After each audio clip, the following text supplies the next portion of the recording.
Good afternoon, everyone. We're gonna get started. I know it's fun to chat with everybody. We'll have some chat time going on, but we don't want to keep you here all day. Just most of it. Okay. I want to welcome everybody. This is our first Women's in Wealth event. Okay. For those of you who don't know me, my name is Jared Keller, President, Senior Wealth Advisor. Ladies and gentlemen, today you're in for a real treat.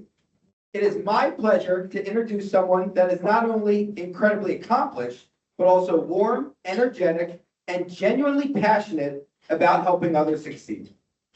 Carolyn Choh holds a BA in biochemistry from Cornell University and an MBA from Cornell University as well.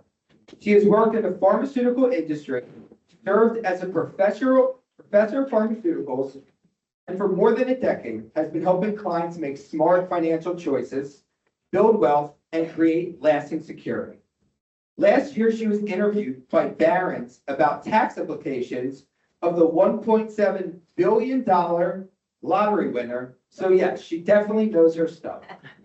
Carolyn also specializes in helping women navigate the unique challenges they face with their money, bringing wisdom, confidence, and practical strategies to every conversation. And when she's not helping clients, you might find her running a 5K, sailing, ziplining, cooking something delicious, playing pickleball, or serving on one of her Rotary International missions. In other words, she doesn't just live the life well. She doesn't just talk about living the life well. She lives it herself. Please join me in giving a warm welcome and big round of applause for Carolyn Choh.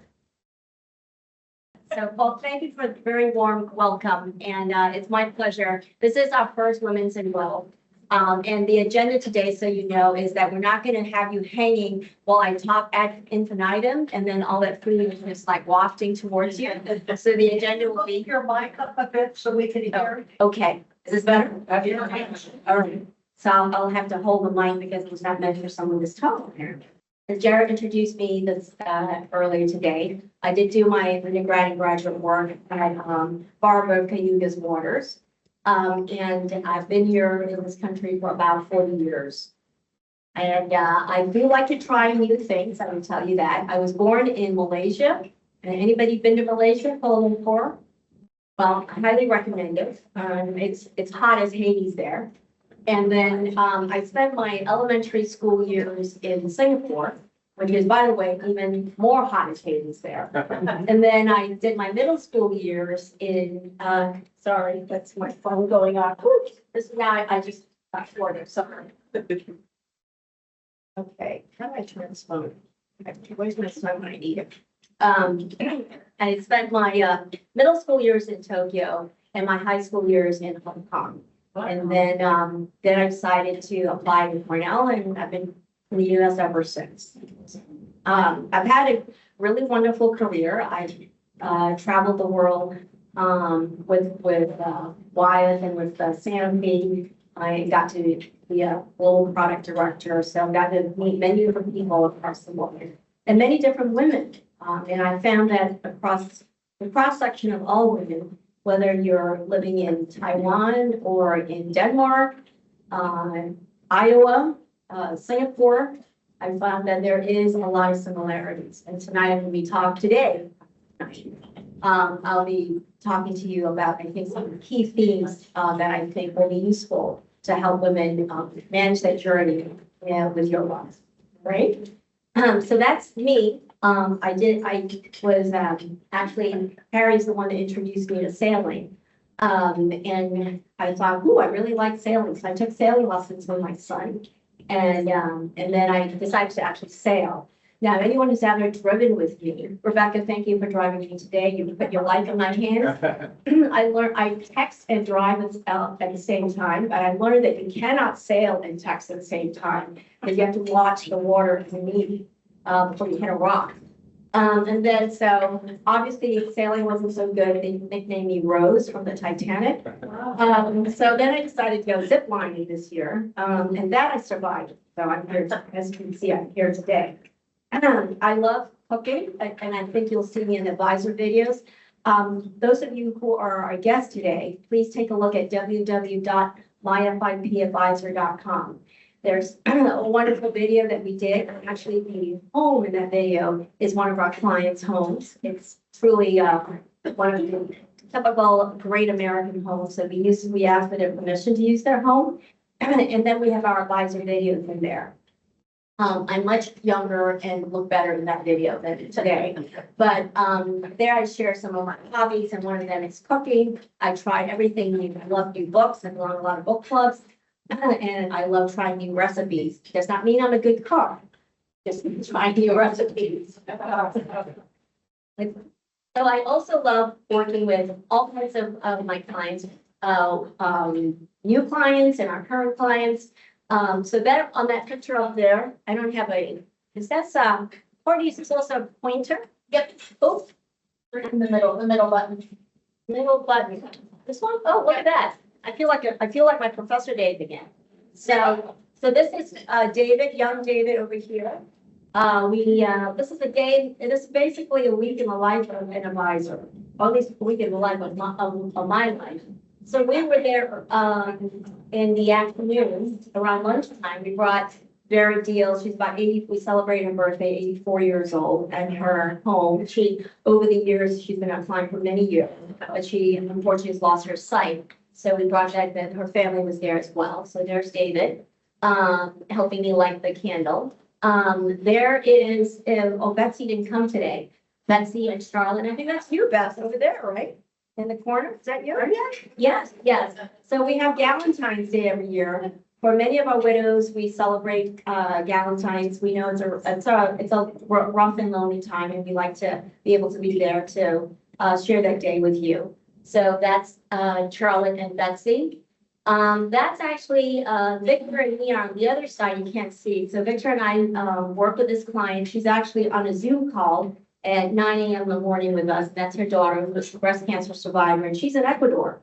So where's Victor? I see him. And then at 7 a.m., Victor and I won this call earlier in the day. So with Kimya Suleiman, who is actually a daughter of a client. So we do have a lot of legacy, clients and their children stay with us. And it was 7 a.m. because Kimya is a nurse at UPenn. And we had to do an early morning call with her. And then last but not least, I did get permission from Sue Saponsky to embarrass her. So she's a very, very long time, one of our first clients at our firm, actually.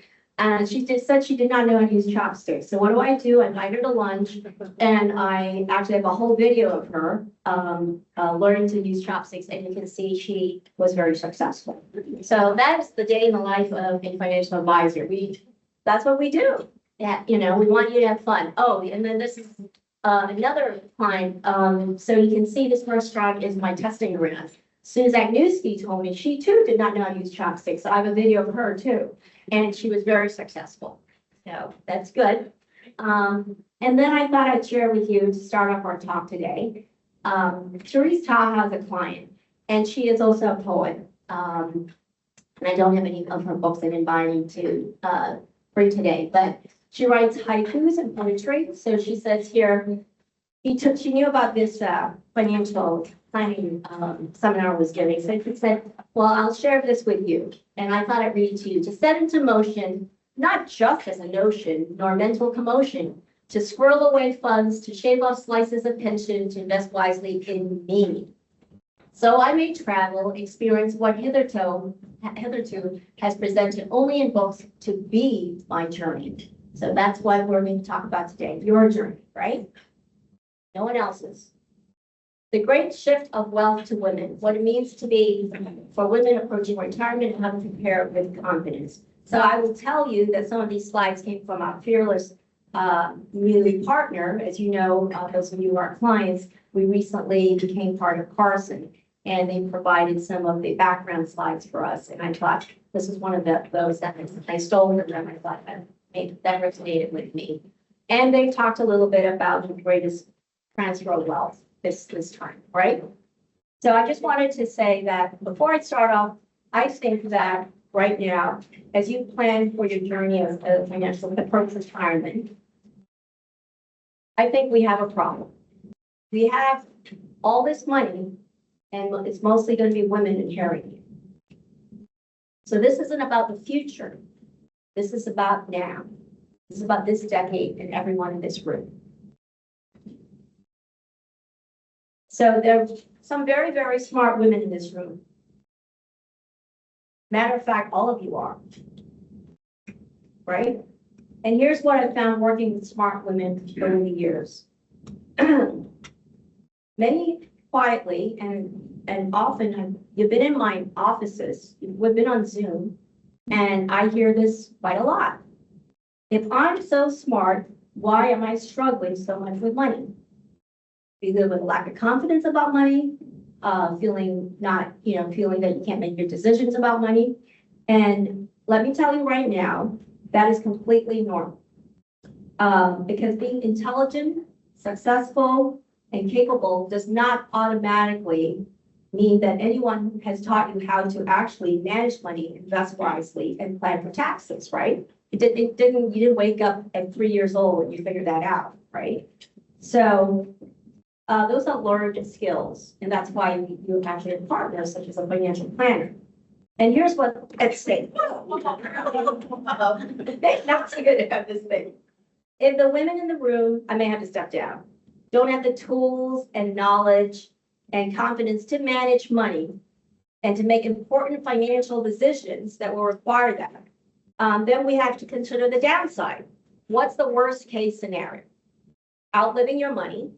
I often have people asking me that. Paying unnecessary taxes. I just had a discussion with somebody in the back of the room, and the R&Ds are killing me.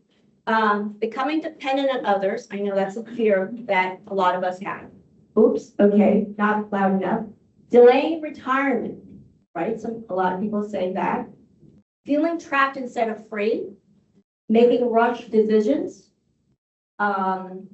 especially during a crisis. Leaving stress to your family. And none of this has anything to do with your intelligence.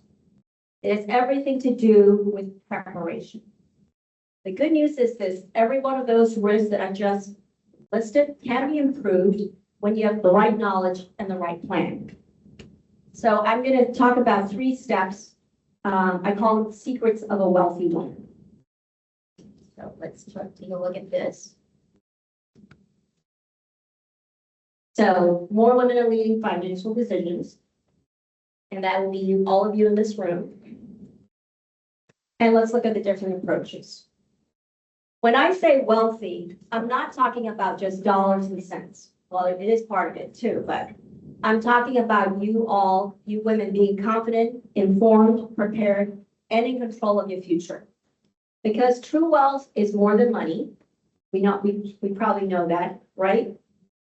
Choices, independence, freedom. And to break these ideas, I want to share a couple of stories with you today. So I really thought long and hard about all the different women in my practice and which ones I would highlight as to sort of, underscore the narrative that I want to say. So the 3 narratives I want to really emphasize is liquidity, longevity, and legacy. So there's 3, these are 3 real women, but I'm not using real names. And we'll start with someone called Samantha. All right. Samantha is smart, is successful, is hardworking. She's respected in her career. I would say she's what we would call, she has a power career. She's in the prime of her career. On the outside, she looks like she has everything. She's got 1 or 2 houses. She's got a great job. She flies all over the world constantly. Privately, though, up until yesterday, I actually told her I was going to talk about her. She feels overwhelmed when it comes to money. Imagine that. She's got loads of it. She has retirement accounts. She has investments with me, insurance policies, annuities that she still does not understand, tax questions, and big decisions to make, but no clear plan. This is a client that came at 10:39, April 15 to do her taxes with me. So, like many women, she wondered. So, How can I be so successful in life and still feel so uncertain about my finances? It sounds familiar. You're not alone. So let's begin with the first secrets of a wealthy man.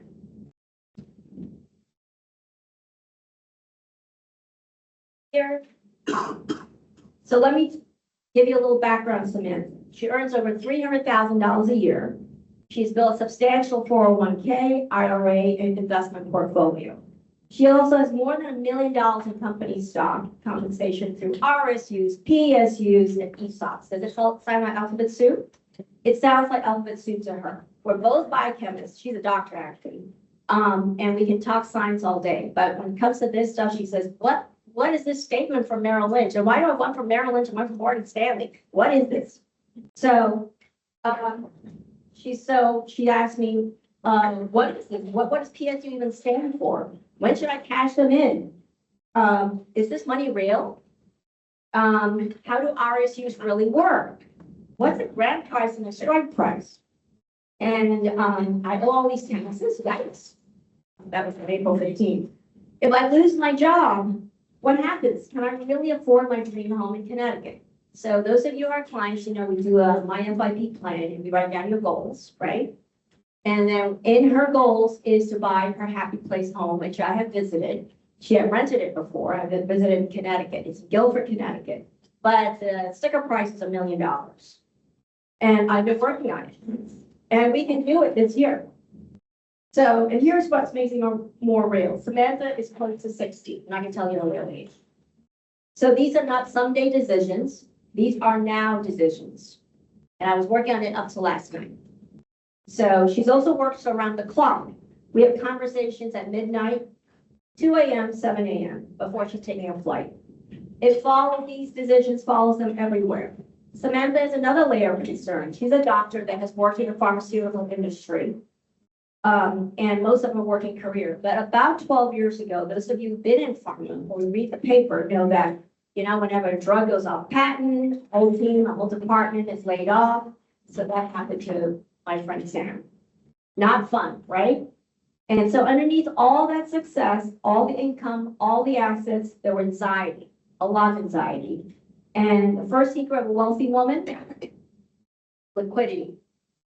Wealth without clarity still feels stressful, all right? You can earn great income. You can have impressive accounts. You can even own stock options, but you don't understand how it all works together. You may still feel stuck. What Samantha needed was not more money. As I just said, she has plenty of it. She needed a plan. She needed someone to keep her organized of all the moving pieces, run the numbers, and turn confusion into confidence. And once she had that clarity, the panic has disappeared. So we are about to make an offer on the house that she wants. So I was running the numbers, running the loans, costs, and so on, and whether she even has to take a look. So it just so happens, as I said time and time again, I was supposed to be preparing the speech, so I was doing that last night. On the outside, people look at the women I work with and say, wow, she looks successful. She must have it all together. She's doing great. They're respected. They're leaders. They have families, careers, responsibilities. She pays for her mother's nursing home care. You know, basically. But in the privacy of my office on a Zoom call, they share the truth. I'm making good money, but I feel like I'm falling behind. I should know more than I do. I'm afraid of making a mistake. I don't know if I'm doing enough. The feeling does not mean you've failed. It usually means no one has taught you how to turn income into financial confidence. There's a big difference between earning money and feeling in control of money. And once women understand that difference, everything begins to change. You will understand liquidity. Now, many of you here are retired and may not in that position, but you have children, daughters, and colleagues that feel that way. You know, please share this with them and tell them to give me a call. All right? Because these are smart women, very smart women. All right, so we talked about liquidity. Now I'm going to talk about longevity. So that's about whether you'll outlive your money, right? Probably every woman and man's biggest fear. So let me share you a story, and I'll call her Dorothy. So this is a real life person. We did help Dorothy, and Jared, you might know this person, retire successfully. She has a solid plan, right? All of you in this room are clients, you have a solid plan, dependable income, and the cash flow she needs to live. You're very comfortably and confidently in retirement. But Dorothy has one challenge many loving parents understand. How many of you have kids here? Okay, quite a lot, all right? She can't stop helping her children. All right? Recently, one of her sons was wrongfully accused of a serious crime, and she needed nearly $100,000 for legal fees. And she called me for that. And I was actually on that sailing trip when that happened. Fortunately, you know, I have access to my software while still away. Now, let me ask you, all the moms in the room, when your kids were little and got sick, and even when an airplane flew over the roof of the house, by a show of hands, you could hear your little boy, little girl in the other room, right? If they were coughing? Yes? Mm-hmm. So, and because you're a mother, right? You never stop caring. They could be 8 years old, 28 years old. Rebecca was in the car with me when my daughter was calling me. Still taking care of things on the way here. They could be 58 years old, like my client's son.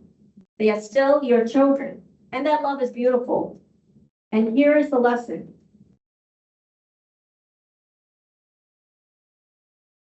A wealthy woman learns to love generously without sacrificing her own security. So you don't want the money to run out of yourself.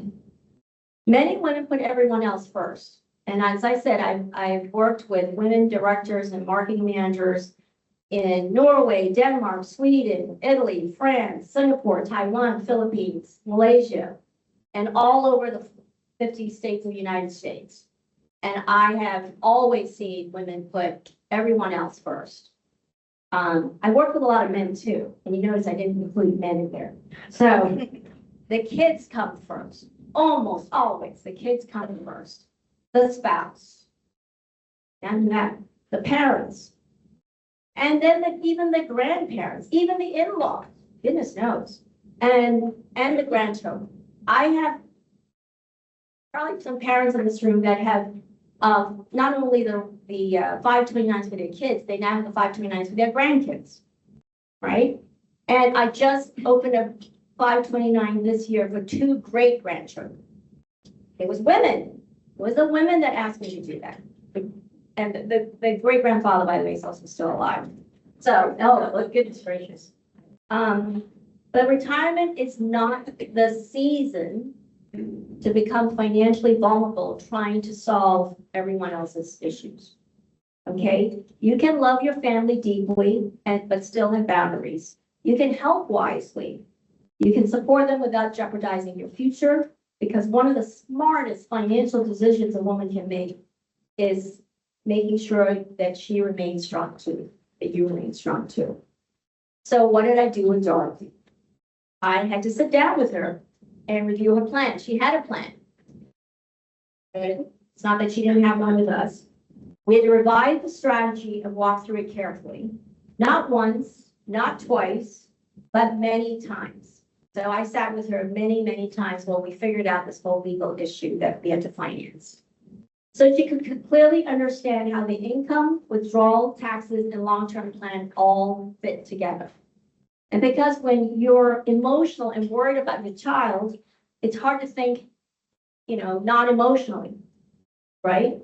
And what the impact of that $100,000 withdrawal is very significant. It's significant even for if Samantha had a kid like that, especially in a volatile market like we've seen this year. That's another important concept that comes in, sequence of risk.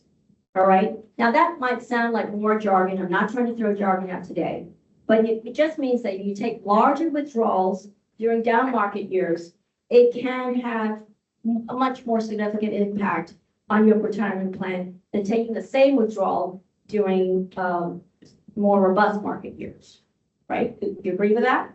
Okay, so timing matters. And there's another issue. The withdrawal can also impact her Medicare earning. Okay, more jargon. All right. So IRMA simply means higher Medicare premiums based on income. So doing this means that she's going to pay a whole lot for Medicare next year. So this one decision made out of love could create ripple effects. I can't stop my client from doing it if she wants to do it. It is her money, but it is my role to help her walk through that decision, knowing with eyes wide open, knowing what that means. And that decision made of love has ripple effects. Less portfolio longevity, more tax exposure, higher Medicare costs, more pressure later. And this brings us to another important lesson. Secret number 2. Are you ready? Okay. A wealthy woman understands that every financial decision has a ripple effect. In the positive direction for what you do or not so positive. That doesn't help. It means plan first because wise decisions are not emotional decisions. Dorothy didn't need judgment. I wasn't going to judge her. I just needed to help her plan. Right?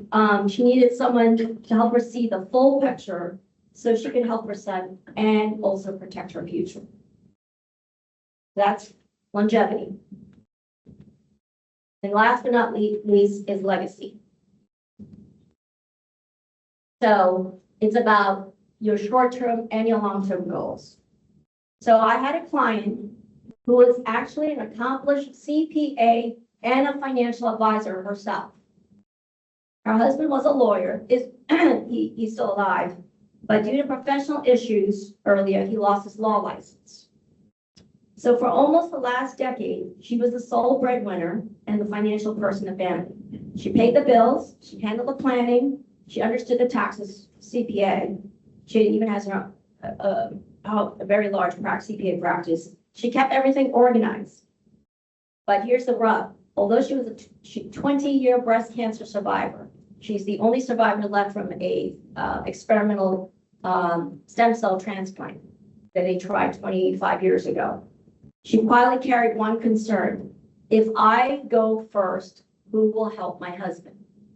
So yes, although she's a financial advisor, she asked for help from another financial advisor. She wanted to make sure someone would step in and tie all the financial pieces together for him. Sadly, August last year, the cancer returned and she passed away. And because she had the wisdom and courage to plan ahead, she already shared her wishes with me. Working alongside the estate planning attorney, some of you know her, I've introduced you to her, Dorothy Week. You may know who she is. And then we also have other attorneys in the building we work with, Harry Litz. What we did, carried out her plan. Her office building, we'll call her Ann. That's not her real name. Shore home, primary residence were transferred properly into the estate and the trust. The inheritance tax matters were completed or in final completion. Her CPA practice and financial advisory business were sold. The buyout was structured over 6 years. Trust income was arranged to provide monthly support for her husband. Now, let me be honest. This was complicated work. And since there were no assets for me to manage when she first came, while she was alive, I did not get paid. We work with assets under management. This required experience, trust, coordination, and attention to detail. But it was also deeply meaningful work because this woman's foresight allowed her wishes to be honored and her husband to be cared for. And here's the next lesson. It's legacy.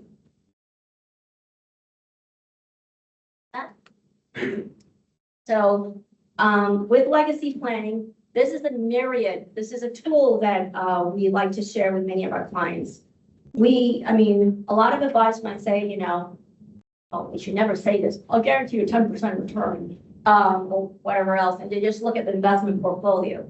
We look at the whole thing, the whole person. Well, like Linda's telling her she's got to have a power attorney on her teenage kids going to college, right?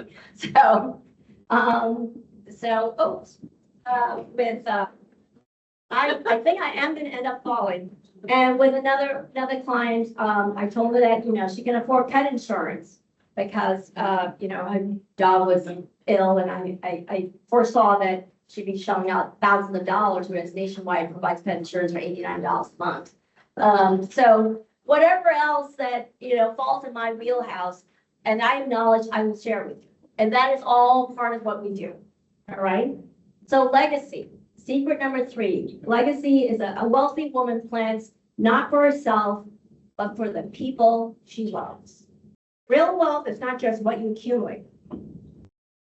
So I just did her estate yesterday. It's what you organize.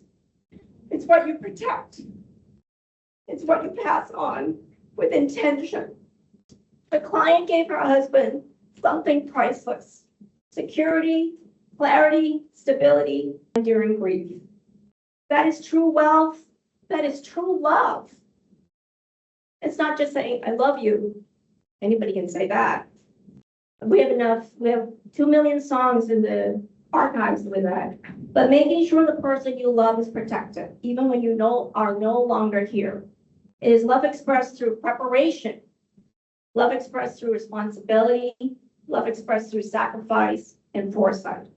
She knew one day, since she was a breast cancer survivor, her husband might be overwhelmed, grieving, and uncertain. I don't think she could predict that, unfortunately, he is mourning also his daughter, who he also lost to breast cancer, almost at the same time. So you can imagine this man, even if he was a CPA advisor himself, is in pieces, right? So another advisor asked another advisor for help, and I was there to help. Because you just don't know what life is going to bring. He is an emotional wreck. So she made decisions in advance. She organized the details. She created a plan. She left clarity instead of confusion. And that to me is true love. And that is the 3 things, right? Liquidity, longevity, and legacy. And I believe that many women do this naturally. They think ahead. They carry the emotional load. And I'm not talking about just you all in this room. As I said, I've been so lucky to be a global director and have met with women literally from probably 146 countries and 50 states. And I just feel this is a uniform DNA of women. They protect the family quietly, often behind the scenes. And when that love is paired with wise financial planning, it becomes one of the greatest gifts you can ever leave someone. Because flowers fade. Hello. We hope these last a little longer. Words are beautiful, but a thoughtful plan that cares for people you love, that lasts. With that, I want to say that that's pretty much the conclusion of what I want to say today, except there's one other important thing I want to leave you, or another important thought, is to start now. So before we go on to the next part of our fun afternoon, I wanted to open up to question and answer. If we have any Q&As. Yes. Would you explain again what makes the higher Medicare premiums? Irma. Right. What's that? I don't know what Irma stands for. I can't remember. Somebody in the audience might. Sorry, Jean. I couldn't hear you. Income related. Oh, income related. Yeah. So that's what, so what it is if you have a lower income, you would just pay your regular Medicare, for your regular Medicare, but every time your income goes to above a certain level, and it changes every year, they publish it, they have a published statement on the Medicare website, and then you will pay the additional, well, it'll be, not, you would pay, it actually be deducted from your social security check, an additional amount. So it's IRMA. IRMAA. What does MA is? Deferred income related monthly adjustment. There you go, see? Oh, yeah. So if you're in the very highest income tax bracket, like if you were Bill Gates, I imagine that your Medicare, Irma would be probably about $500 extra a month, or $600 a month. It changes every year. Well, we calculate it based on the annual income that's filed with the IRS. I don't know what I mean by temporary. 1 year, 2 years, 3 years? It's 1 year, it's always your previous. Right, but she's saying, I don't know what her temporary is. So, yeah. What one person's temporary is another person's lifetime, right? So if you mean 1 year or 1 month, yes. Year. So they look back on the previous year, so it's not this year's income, but the previous 2 years. So 2 years ago, you were the $1.7 billion lottery winner. Then, yeah, you're social, you're screwed. Your social security. It would deduct a lot from you for your Medicare.